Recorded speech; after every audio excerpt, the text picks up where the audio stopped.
주일 오후에 전하던 누가복음을 그대로 수요 기도에서 이어가려고 합니다. 우리 지난 주일 오후에 들으셨던 말씀 기억나실까요? 시몬의 찬송이었죠. 눅쿠 디미티스. 그 시몬의 찬송에 대해서 함께 나눴습니다.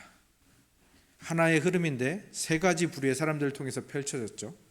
예수와 예수의 부모, 그리고 시몬, 그리고 안나. 시몬과 안나는 그들이 살아온 인생, 그리고 예수 그리스도를 보고 찬양과 예언을 하면서 그 안에 무엇이 담겨 있었냐면 자신의 모든 것을 내려놓는 진정한 순종, 진정한 복종이 무엇인지를 보여주죠. 성령의 음성에 귀 기울이기 위하여 자신의 마지막 자존심까지 내려놓는 것. 예배 순서로 치면은 묵도처럼 자기의 마지막 목소리마저도 다 내려놓고 침묵으로 그 하나님의 은혜를 묵상하며 성령의 음성을 기다릴 때 세미한 소리로 말씀하시는 그 하나님의 음성, 성령의 지시하심을 들을 수 있었던 그 모습들이었습니다. 그러면서 우리를 돌아보았죠. 우리는 시몬처럼 그렇게 하기가 어렵죠. 우리는 소음을 만들어내는 사람들이고 침묵이 어려운 사람들입니다. 그리고 이 세상은 침묵을 가치로 쳐주지 않죠. 안나처럼 되는 것도 싫어합니다. 과부가 되어서 평생 낮은 자로, 평생 도움을 받아야 하는 자로 이렇게 성전에서 도움받으며 금식하며 기도하며 사는 안나처럼 되는 것도 우리는 싫어합니다. 이 성경은 시므온과 안나처럼 우리 보고 되라고 하는 것이 아니라 이 시므온과 안나의 찬양과 그 예언과 선언이 어디를 향하고 있는지를 보라고 했죠. 그것이 바로 예수 그리스도였습니다. 그 예수 그리스도, 성전에 할례를 받으러 온 이 예수 그리스도 모습은 어땠습니까? 말과 언어를 창조하신 분이 말도 못하는 아기의 모습으로 계셨고, 율법을 창시하셔서 십계명 두 돌판에 주셨던 분이 그 율법에 철저히 복종하신 모습이었고, 구원 그 자체, 구원자이신 분이 율법에 철저히 복종하셨고, 또 구원받은 자의 표식인 할례를 받으러 그 할례를 거부할 수도 없는 아기의 모습으로 오셨다라는 것. 그분이 왜 이렇게 낮아지셨다고 했습니까? 우리가 거기 있으니까요. 그죠? 그분이 우리에게 찾아오셔서 낮아지심으로 우리의 모든 죄와 부끄러움과 무능력함을 다 당하여 해결하셨고, 그분이 낮아지셔서 우리를 구원하신 것처럼 또한 그분이 높아지신 그 모든 영광 또한 우리의 것이 될 것이죠. 그분이 순종하신 모든 것이 우리의 것이 되는 겁니다. 그리고 예수님께서는 그런 우리를 반드시 시몬처럼 주제여 이제 날 놓아주시는군요, 눅쿠 디미티스라고 찬양할 수 있는 그 수준까지 우리를 인도해 가실 겁니다. 그래서 그 예수님을 믿고 확신하고 그분께 설득되어 가며 하나님께 순종하고 복종하는 그 일들을 애쓰는, 침묵 속에서 성령의 음성을 들으려고 애써보는 그런 자존심을 내려놓고 우리의 모든 주도권을 내려놓는 그 일들을 시도하는 우리가 되어야 한다고 했습니다.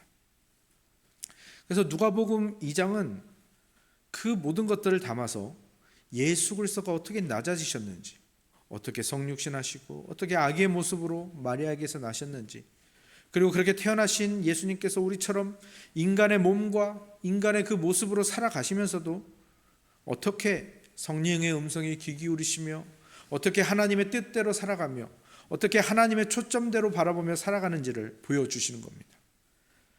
그리고 오늘 읽으신 이 본문, 저는 이 본문에 이 누가복음에서만 누릴 수 있는, 누가가 우리에게 주는 유익과 덕을 누릴 수 있다고 보고 있습니다. 사실 사복음서 전체를 보면요, 복음서라는 것은 예수라는 인물의 전기가 아닙니다. 위인 전기 같은 것이 아닙니다. 위인 전기는 태어나서부터 쭉 그 사람의 일대기를 쓰는 거죠. 그리고 그 사람의 업적을 쓰죠. 근데 복음서는 전기가 아닙니다.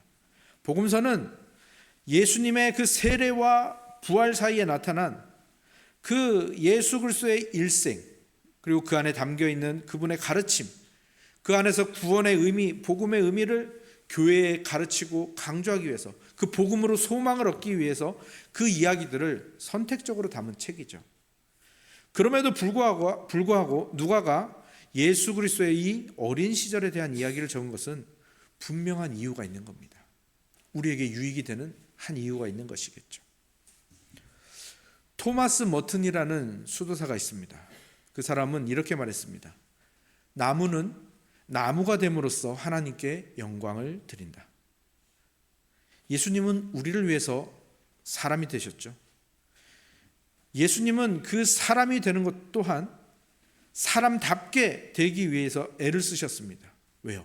그것이 하나님께 영광을 드리는 길이기 때문이죠. 그리고 또한 예수님께서는 하나님으로서 하나님의 아들이 되시는 것도 포기하지 않으셨습니다. 그렇게 사람으로서 온전한 사람이 되는 그 길도 걸으시면서 동시에 하나님의 아들답게 하나님의 아들이 되시는 것도 포기하지 않으셨습니다. 사람이 되시고 사람답게 사심으로 말미암아 하나님께 영광을 돌리셨고 하나님의 아들답게 또한 살아내시고 하나님의 영광을 드러내는 삶을 살아내심으로 우리의 본이 되신 것입니다.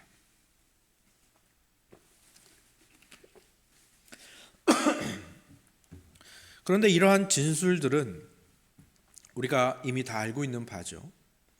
그것을 왜 굳이 다시 또 말해야 되는가? 당연한 사실들을 우리가 왜 또 그것을 우리 안에서 불러일으켜야 되는가?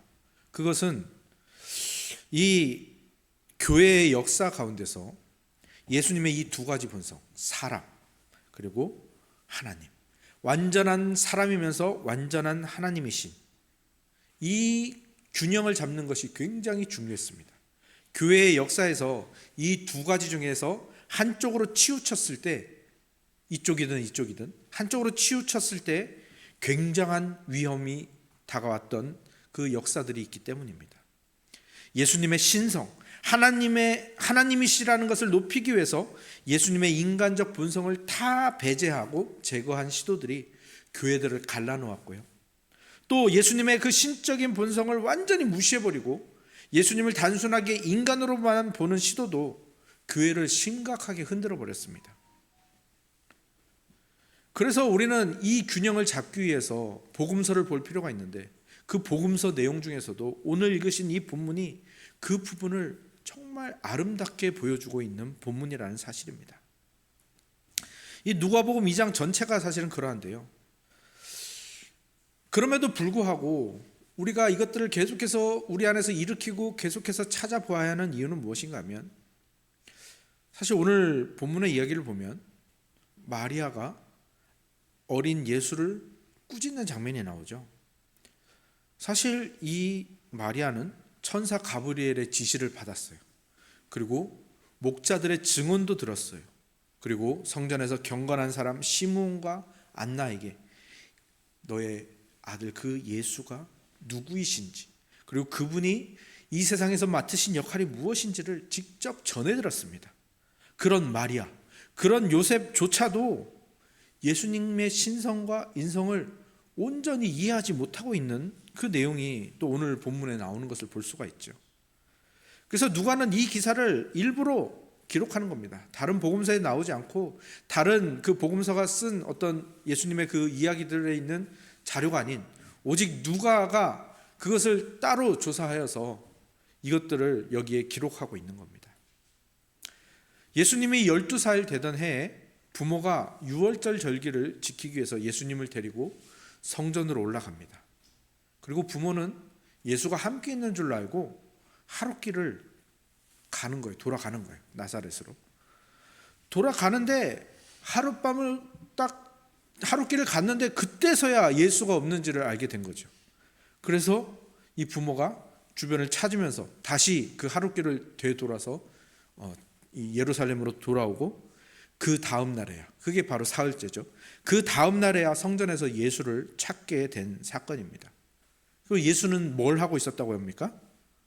그 성전의 선생들, 아마도 고명한 그리고 아주 깊이 있는 신학자들이었을 겁니다. 그들과 함께 이 하나님의 율법을 가지고 묻고 답하고 또 그 예수가 묻고 답하는 것에 그 다른 사람들이 놀라 있는, 보통의 모습은 그 선생들이 앉아 있으면 그 아이들이나 사람들이 그 선생의 발밑에 앉아서 뭔가를 물어볼 텐데 오늘 본문을 보면 예수가 그 가운데 앉아 계시죠. 그리고 다른 사람들이 놀라하는 모습들이 보이는 것이죠. 사실 이 모습은 예수 그리스도의 아마 신성이 처음으로 분명하게 드러나는 사건일 것입니다. 그래서 그럼에도 불구하고 이 부모는 그것을 깨닫지 못하고 어떻게 하는 거죠? 아이야, 어찌하여 우리에게 이렇게 하였느냐? 보라, 내 아버지와 내가 근심하여 너를 찾았노라. 꾸짖듯이 말하고 있죠. 거기에 대해서 예수께서 어떻게 대답하십니까? 어찌하여 나를 찾으셨나이까? 내가 내 아버지 집에 있어야 될 줄을 알지 못하셨나이까? 반항하는 것이 아닙니다. 이렇게 예수님께서 지혜롭게 대답을 하시는 거죠. 여기에 그 예수의 지혜가 담겨 있고 또 누가가 이것을 얼마나 아름답게 표현하고 있는지를 보십시오. 이 예수의 부모가 너의 아버지와 내가 근심하여 너를 찾았다라고 하는데 여기서 내 아버지는 요셉이잖아요. 그런데 예수님은 내 아버지의 집 하면서 하나님이 내 아버지이심을 명확하게 그리고 재미있게 표현을 하고 있죠. 여기에 이 두 아버지의 아들로서의 예수님, 그것이 여기에 드러나고 거기에 이 누가의 기록 목적이 확연하게 드러나는 거죠. 두 아버지의 아들, 하나님의 아들로서의 예수님, 그리고 요셉 가족의 아들로서의 예수님, 이 두 가지 호칭 속에 들어있는 이 복잡한 관계와 이 정체성을 누가가 슬그머니 여기에 풀어놓고 있는 겁니다. 그리고 이 사건 전까지는 예수가 누구인지, 그리고 예수께서 어떻게 하나님이신 분이 사람이 되셨는지를 천사가 설명해주고 하나님께 지시받은 사람들이 설명해주고 또 천사의 지시를 받은 엘리사벳과 또 목자들, 이 본문에 나오지 않지만 후에 찾아왔던 동방의 박사들, 그리고 시므온과 안나까지 이런 지시를 받은 성령의 음성을 들은 이들이 그동안은 예수님이 어떤 분이신지를 설명하고 해석해 주었다면 오늘 이 본문부터는 예수님께서 자기 자신이 어떤 사람인지 그리고 자기 자신이 어떤 분인지 그것을 스스로 드러내시고 알리시기 시작하는 거죠. 그리고 그 이유는 분명합니다. 그렇게 천사의 지시하심을 받고 하나님의 음성을 듣고 지시하심을 받은 사람들의 그 이야기를 직접 들은 부모조차도 이것을 이해하지 못하니까, 그러니까 예수님이 직접 이 일을 설명해 주시고 자기 자신에 대해서 드러내시는 것뿐만 아니라 부모들도 그렇게 오해를 하니 그 후에 예수 그리스도를 믿는 교회와 이어지는 교회들, 그 역사 가운데 많은 기독교인들이 얼마나 많은 오해와 얼마나 잘못된 해석들이 난무하겠습니까? 그래서 누가가 이것을 기록한 것입니다. 그리고 실제로요, 그 외경이라고 불리는 기록들이 있잖아요. 그리고 외경도 있고 위경도 있습니다. 그 차이는 뭐 나중에 좀 설명하더라도 이 외경이나 위경들을 보면요, 그러한 오해들로 가득 차 있습니다. 도마 복음이라는 것은 보면은 예수님의 신성을 완전히 부정합니다. 그저 인간 예수, 인간으로서의 예수만 전할 뿐이죠. 또 도마 복음과 조금 다른 도마의 유아기 복음이라는 그 기록도 있는데요. 거기서는 예수님의 인성은 다 내려놓고요, 예수님의 신성만 강조합니다. 예를 들어서 12살 예수가 갑자기 진흙으로 12마리의 비둘기를 빚습니다. 그리고 거기에 생명을 부여합니다. 비둘기가 살아서 날아갑니다. 또 자기에게 예수께 달려드는 어린 소년을 때려 죽이는 이야기도 나오고요, 자신을 저주하는 자들을 맹인으로 만들어버리는 이야기도 나오고, 나중에 웃으면서 그 맹인들을 다시 치료해 준다는 그런 참 이해가 되지 않는, 어쩌면 예수님의 신성만 강조하다 보니까 어떤 인격적인 것들은 다 사라져버린 그런 이야기들도 굉장히 많이 들어있습니다. 더 많은 이야기들도 있습니다. 근데 그게 뭐 다 우리가 들을 필요는 없죠. 이 외경 혹은 위경이라 불리는 이 책들의 이야기들은 대부분 이 사복음서와 다 부딪힙니다. 그래서 오히려 사복음서가 말하는 예수 그리스도, 사복음서가 선택적 그 이야기를 기록하여 예수님을 보여주고 있는 이 모습과 대조되는 모습들일 뿐이죠. 그리고 이 외경의 이 이야기들, 상상으로 만들어내고 조작한 이 이야기들을 쓴 사람들의 목적과 관심이 어디에 있었는지를 그 이야기들을 보면 짐작할 수가 있습니다. 예수가 하나님이 아니라고 주장했던 이들이 있습니다. 알미니안들이죠. 예수가 하나님이 아니라고 주장하는 이들에게 예수님이 하나님이시다, 신성이 있으시다라는 것을 알려주기 위해서 이 하나님의 영감을 받아서 기록한 것이 아니라 자기의 상상으로 어떤 이야기를 만들어냈더니 거기서는 또 희한하게 인성이 무시돼 버리고 신성만 그렇게 드러나게 되는 거죠. 또 어떤 사람들은 예수님이 하나님의 아들인 건 맞는데 세례받기 전까지는 아니었어. 예수님이 또 부활하시기 전까지는 아니었어. 세례받고 나서 그때부터 하나님의 아들이었고 부활한 다음에 그때부터 하나님의 아들이었어. 이렇게 주장하는 이들도 있었거든요. 그러니까 이들을 대항하기 위해서 어떤 이야기들을 만들어낸 것이 그렇게 외경이나 위경으로 남아있는 것들이죠. 그래서 그들을 대항하기 위해서 이 이야기들을 만들었다라는 것은 어떤 좋은 시도일 수도 있겠죠. 근데 의도가 어떠하든지 간에 하나님의 영감이 없이 사람이 만들어낸 이야기들은 대부분 유익하다기보다는 해로워진 경우가 훨씬 많습니다. 기적의 이야기가 사람들의 호기심을 자극했습니다. 잘못된 가르침을 대항하는 무기로서 사람들에게서 많은 인기가 있었습니다. 하지만 그것들이 오히려 그 이단을 반대하는 데는 쓰였을지 몰라도 그 반대편의 이단이 다시 득세하는 것에는 오히려 도움을 줬던 거죠. 그래서 반대편의 잘못된 가르침과 이단들을 만들어내는 그 역사들이 있습니다. 그래서 이 이야기들 보면 마치 불량식품을 좋아하는 아이들이 그걸 먹고 즐기다가 배탈과 식중독에 걸린 그 모습이 떠오르게 됩니다. 그런데 누가는 역사학자로서 그리고 의사로서 또한 그 하나님의 영감을 받은 사도로서 이 예수님의 신성과 인성이 어떻게 예수님께 드러나는지, 지난주 말씀 제목대로 어떻게 그 예수님 한 분 안에 낮아지심과 높아지심이 어떻게 정말 조화롭게 드러나 있는지, 그것을 역사적인 타당성과 정교한 묘사와 함께 거기에 신학적인 의미를 담아서 오늘 이 기록을 남겨놓은 것입니다. 그래서 오늘의 본문은 정말로 영양가 있고 타당하게 하나님이신 예수님이 인간이 되셨다라는 것이 우리에게 어떤 의미인가, 그것을 정확하게 알아갈 수가 있게 된 그러한 본문입니다. 다른 복음서에서는 다루지 않는 독자적인 내용이며 그러면서도 잘못된 가르침으로 빠지지 않고 예수님의 낮아지심과 그 높아지심이 어떤 식으로 우리에게 왔고 어떻게 우리에게 주어지는지를 알게 하고 고백하도록 돕는 거죠. 그래서 이 본문은요, 신학자들이 굉장히 소중하게 여깁니다. 이 본문을. 그리고 이 본문은 예수님께서 사역을 시작하시기 전에 세례를 받고 그 시험을 받고 사역을 시작하시기 전에 그 훨씬 전부터 이 아버지이신 하나님과 자신의 그 독특한 관계를 일부러 드러내 보여주신 것이죠. 믿음이 약한 우리들을 위해서 하신 것이죠. 예수님께서 자신의 삶 가운데서 세상의 부모, 육신의 부모에 대한 순종, 이것도 제10계명에서 제5계명이 명하는 명령이니까 굉장히 중요한 명령이잖아요. 그런데 그 부모에 대한 순종 이상의 높은 뜻이 있다라는 것도 오늘 이 본문을 통해서 보여주는 거죠. 물론 부모의 뜻을 거역하는 것이 옳다라는 것은 아닙니다. 하지만 예수님은 이 10계명의 5계명, 부모를 공경하라는 계명도 빠짐없이 철저하게 지키셨죠. 그것을 볼 수 있는 것이 어디에 있습니까? 51절에 나오죠.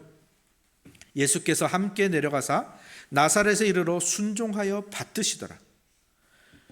이 부모를 공경하는 계명도 빠짐없이 철저하게 지키시면서 그러면서도 아버지 하나님의 뜻에 순종하는 것, 아버지의 말씀에 거기에 정말 천착하여 그 말씀을 듣고 연구하고 배우고 그 말씀을 뜻을 알아가며 순종하는 것, 그것이 훨씬 더 자기 삶에서 앞서는 것임을 보여주시는 거죠. 예수님께서 이 모든 사건을 통하여 우리에게 보여주시는 것은 무엇을 우리에게 말씀하고자 하시는 겁니까? 온전한 인간이 어떤 모습인가 하는 겁니다. 예수님이 온전한 인간이 되셨잖아요. 그 온전한 인간이 어떤 존재인가 하는 것을 예수님이 보여주시는 거예요. 이 사건을 통해서.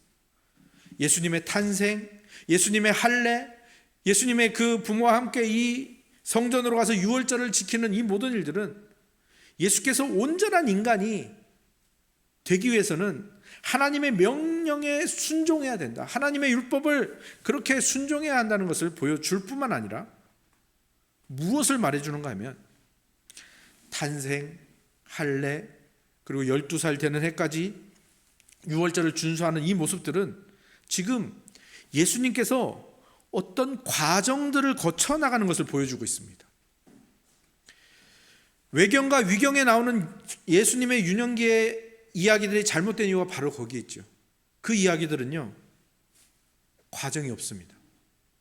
예수께서 만약에 온전한 인간이 되셨다면 자라나는 과정이 있어야 되잖아요. 그런데 그 과정이 없어요. 그냥 신성만 막 드러내고, 안 그러면 그냥 신성 없애고 인간적인 모습만 드러내는 거죠. 사람이 이렇게 자라나는 과정이 없다면 그것은 죽은 것이죠. 그러니까 예수님께서도 아기나 유년 시절을 지나서 사람처럼 자라나는 과정, 지혜와 지식이 자라나는 과정, 이것을 거치지 않으신다면 그것은 온전한 인간일 수 없다라는 것입니다. 그것은 한 신학자가 표현했듯이 마치 신적인 로봇가 있는데 그 로봇의 두뇌에 완전히 프로그램이 짜여져서 이 세상에 온 거지, 그것은 온전한 인간일 수 없다라는 겁니다. 예수님은 다른 모든 인간들이 그러하듯이 발육하고 성장하고 자라고 성숙해지고 키가 자라는, 지혜가 자라는 이 모든 과정들을 거치신다는 겁니다. 우리가 이 부분에 있어서 굉장히 약하죠. 예수님이 육체적으로 자라가고 정신적으로 자라가고 영적으로 자라가셨다라는 것, 그리고 하나님의 길을 알기 위해, 하나님의 뜻을 알기 위해, 그 뜻에 어긋나지 않기 위해서, 그리고 하나님의 진리를 배우시고 읽으시고 들으셨고, 또 기도하며 말씀을 읽기도 했고, 마을 회당장의 설교도 들으시고, 그 요셉과 마리아가 율법으로 교육하는 그 교육도 받으셨습니다. 그래서 오늘 본문에서 어떻게 표현하고 있습니까? 40절을 보시기 바랍니다. 우리 40절을 같이 한번 읽어볼까요? 40절입니다. 함께 읽습니다. 시작. 아기가 자라며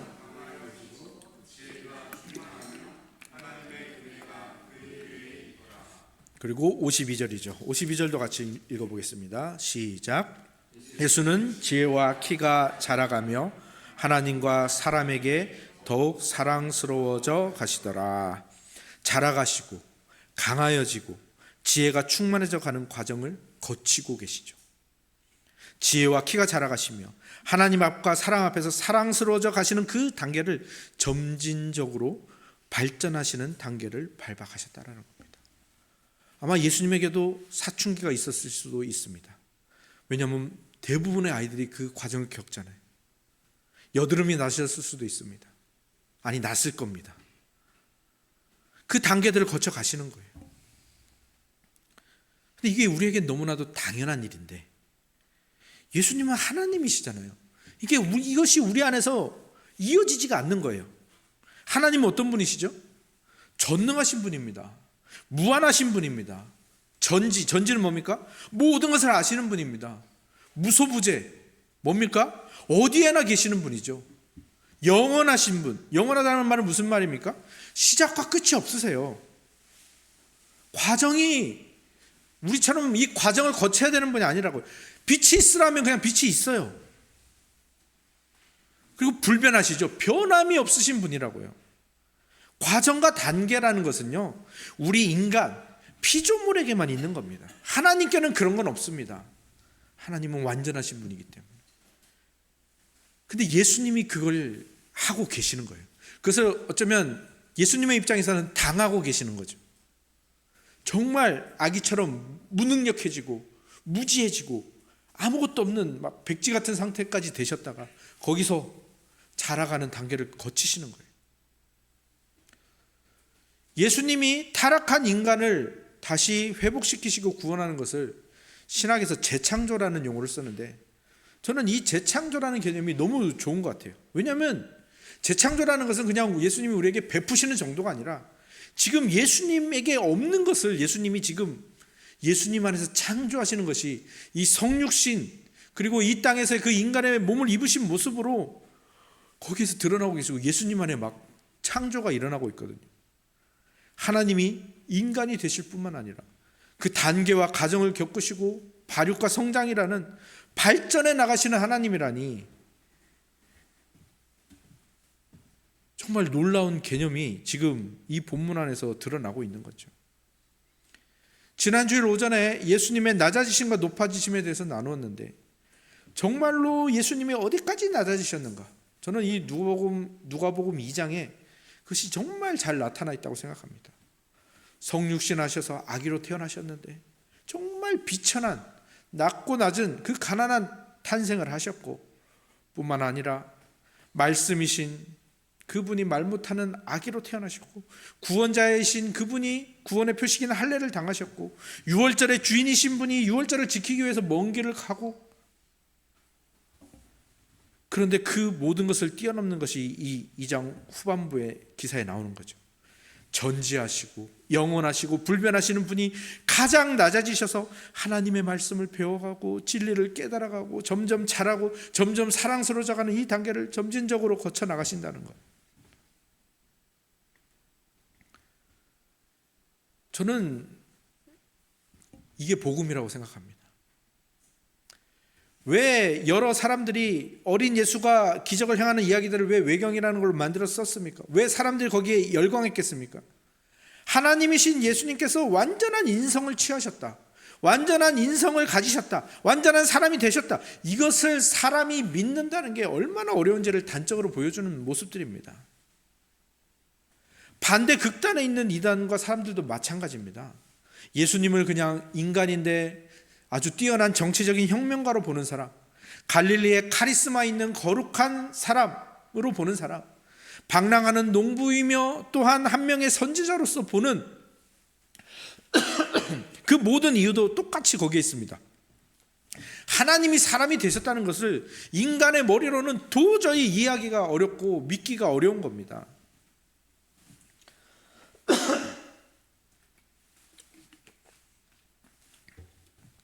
근데 누가는 오늘 이 단 하나의 기사를 통해서, 그리고 누가복음 2장의 이야기를 통해서 그 모든 것에 대해서 답해주고 있는 거죠. 그것을 자기가 믿고 있다고 고백하고 있는 것입니다. 두 아버지의 아들, 요셉 가족의 아들이면서 하나님의 아들이신 예수님께서 이 두 정체성을 충돌 없이, 아니 충돌이 있을지라도 그것을 어떻게 극복해 나가시면서 그 안에 우리를 향한 가장 아름다운 사람을 담으면서 또한 온전히 하나님의 뜻을 이루어 가시는지를 보여주시는 거죠.